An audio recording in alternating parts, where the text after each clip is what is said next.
नमस्कार मेरे प्यारे दोस्तों, राधे राधे, जय श्री कृष्णा। आज मैं आपको एकादशी की कहानी सुनाने जा रही हूँ। एक बार एक गांव में पंडित व पंडितानी थे। भरा पूरा परिवार था। बेटा, बहू, पोते पोती सभी थे। ब्राह्मण पूरे साल 11 का व्रत किया करता था। साल की सभी 24 एकादशी का व्रत वह करता था। एक बार की बात है, पंडित का एकादशी का उपवास था। तब पंडितानी ने कहा कि आज आप अपने यजमानों से मांगने नहीं जाओगे क्या? घर में आटा, दाल, तेल कुछ भी नहीं है। तब पंडित बोला, भगवान, शायद तुम भूल गई हो, आज मेरा एकादशी का उपवास है। मैं उपवास वाले दिन मांगने नहीं जाता हूँ। तब पंडितानी गुस्से से बोली, आपका उपवास है, मेरा और मेरे पोते पोतियों का उपवास थोड़ी है। क्या आपके साथ हम सब भी भूखे रहें? तब पंडित बोला, मुझे कुछ नहीं मालूम। पंडितानी बोली, या तो आप मांग कर लाओ, नहीं तो आप ये तुलसी का बिड़ला लो और अपनी एकादशी को बेच आओ। पंडित परेशानी में पड़ गया। वह तुलसी का बिड़ला लेकर घर से एकादशी बेचने के लिए निकल पड़ा। वो मन ही मन सोच रहा था कि वो एकादशी बेचने किसके पास जाए, कौन खरीदेगा। तभी रास्ते में उसे 8-9 साल की एक बहुत सुंदर कन्या मिलती है। वो बोली, दादाजी दादाजी, आप कहाँ जा रहे हैं? तब पंडित बोला, बेटी, मेरा आज एकादशी का व्रत है और मेरे घर में कुछ भी खाने को नहीं है, न आटा है, दाल है, न तेल है। मेरी पत्नी ने कहा कि या तो मैं मांग कर लाऊं या फिर मैं अपनी एकादशी बेच आऊं। तब वह कन्या बोली, दादाजी, क्या कोई एकादशी भी बेचता है? और कौन खरीदेगा? कितने में बेचोगे? तब पंडित बोला, जाता तो हूँ बेटी, कोई न कोई तो खरीद ही लेगा। तब गली के नुक्कड़ पर एक बनिए की परचूनी की दुकान पर जाकर पंडित जी बैठ जाते हैं। पूरे दिन वह पंडित जी वहीं बैठे रहते हैं। सुबह से दोपहर हो गई, दोपहर से शाम। तब परचूनी का मालिक बोला, पंडित जी, आप सुबह से यहाँ बैठे हो, ना तो आप कुछ खरीद रहे हो और ना ही आप कुछ बोल रहे हो। पर एक बात सच है, आज आपके पग फेरे मेरे लिए बहुत शुभ हुए हैं और दिनों से भी ज़्यादा आज मेरे दुकान पर सामान बिके हैं। बहुत सारे लोग सामान खरीदने आए हैं। मेरा गल्ला पैसों से पूरा भर गया है। आप बताओ कैसे आना हुआ? तब पंडित बोला, बताते हुए लज्जा आ रही है। मेरी पत्नी ने मुझे कहा कि या तो मैं मांग कर लाऊं, नहीं तो ये तुलसी दल लो और एकादशी बेच कर आओ। आज मेरा एकादशी का उपवास है, घर में आटा, दाल, तेल कुछ भी नहीं है, इसलिए मैं अपनी एकादशी बेचने निकला हूँ। तब वह बनिया बोला, लाओ, मैं तुम्हारी एकादशी खरीदूंगा। बनिया मन ही मन सोचता है कि तुलसी दल में कितना वजन होगा।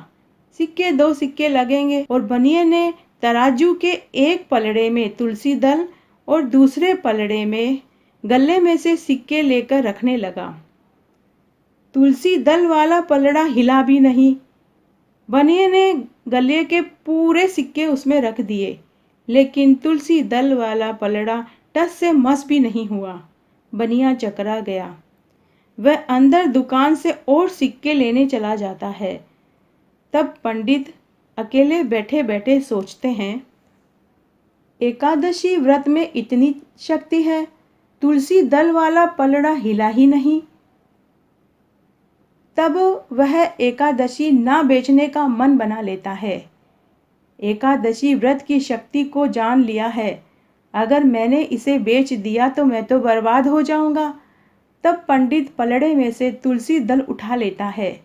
तब तक बनिया भी सिक्के लेकर आ जाता है। बनिया बोला, क्या हुआ पंडित जी? तब पंडित जी बोले, नहीं भाई, मुझे मेरी एकादशी नहीं बेचनी। मैंने एकादशी व्रत की शक्ति देख ली, और वो तो शायद तुमने भी देख ली होगी। तुलसी दल वाला पलड़ा तो हिल भी नहीं रहा। ऐसा कहकर पंडित जी तुलसी दल उठाकर अपने घर की ओर चल पड़ते हैं।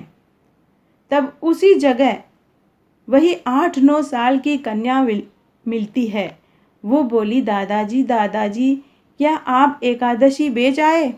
तो पंडित बोला, नहीं बेटी, एकादशी व्रत की शक्ति जरूर देख ली। तब कन्या बोली, अब घर क्या लेकर जाओगे? पंडितानी तो नाराज हो जाएगी। तो पंडित बोला, कोई बात नहीं, उसकी नाराजगी सहन कर लूँगा, लेकिन एकादशी नहीं बेचूंगा। तब वह कन्या बोली, दादाजी, ये गुड़ की डली और आपका तुलसी दल भगवान की अलमारी में रख देना और अलमारी बंद कर देना।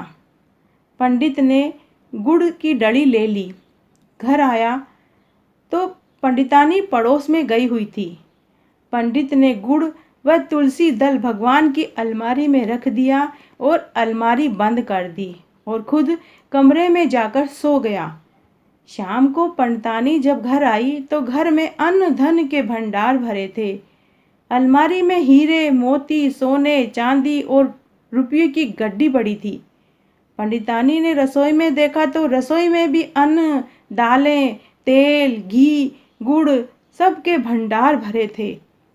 पंडितानी बहुत खुश हुई कि एकादशी बेचने से इतना सब कुछ मिला। तो उसने पंडित को जगाया, बोली, उठो, कोई संध्या के समय भी सोता है? पंडित उठा तो उसकी भी आंखें फटी की फटी रह गई। घर में अन्न धन के भंडार भरे थे। हीरे, मोती, सोने, चांदी, रुपये की गड्डियां थी। पंडितानी बोली, देखो, एकादशी बेची तो हमारा घर अन्न धन के भंडार से भर गया। अच्छा होता हम पहले ही एकादशी बेच देते, हमें गरीबी तो नहीं झेलनी पड़ती। देखो, हमारी गरीबी एक झटके में ख़त्म हो गई। तब पंडित बोला, ना तो मैंने एकादशी बेची और ना ही मैं ये धन दौलत लेकर आया। फिर उसने 8-9 साल की कन्या वाली बात पंडितानी को बताई। तब पंडित और पंडितानी एक साथ बोले, हो न हो, वो तो ग्यारस माता थी, यह उन्हीं के प्रताप का फल है। तब पंडितानी हाथ जोड़कर ग्यारस माता से माफ़ी मांगती है कि हे ग्यारस माता, मुझे माफ़ कर दो, मैंने आपकी शक्ति को पहचान लिया है। आज के बाद कभी भी एकादशी बेचने की बात नहीं करूँगी और अब तो मैं पंडित जी के साथ मिलकर जोड़े से एकादशी का व्रत करूँगी, साथ ही एकादशी का उद्यापन और दान पुण्य भी करूँगी। तो हे ग्यारस माता, जैसे आप पंडित के ऊपर प्रसन्न हुए वैसे सबके ऊपर होना। कहने वाले को, सुनने वाले को और हुकारा भरने वाले को। घटती हो तो पूरी हो, पूरी हो तो परवान चढ़े, भूले बिसरे नाम तेरे भंडार में भरे। तो आज मैंने आपको पुण्य फल देने वाली एक पौराणिक पवित्र एकादशी की कहानी सुनाई। अगर आपको ये अच्छी लगे तो प्लीज़ मेरा वीडियो लाइक करें, चैनल सब्सक्राइब करें, साथ में बेल जरूर प्रेस करें ताकि मेरे आगे आने वाले वीडियो की नोटिफिकेशन आपको सबसे पहले मिले। और अगर आपको ये कहानी अच्छी लगे तो अपने दोस्तों और रिश्तेदारों में ज़्यादा से ज़्यादा शेयर करके पुण्य कमाएं। धन्यवाद।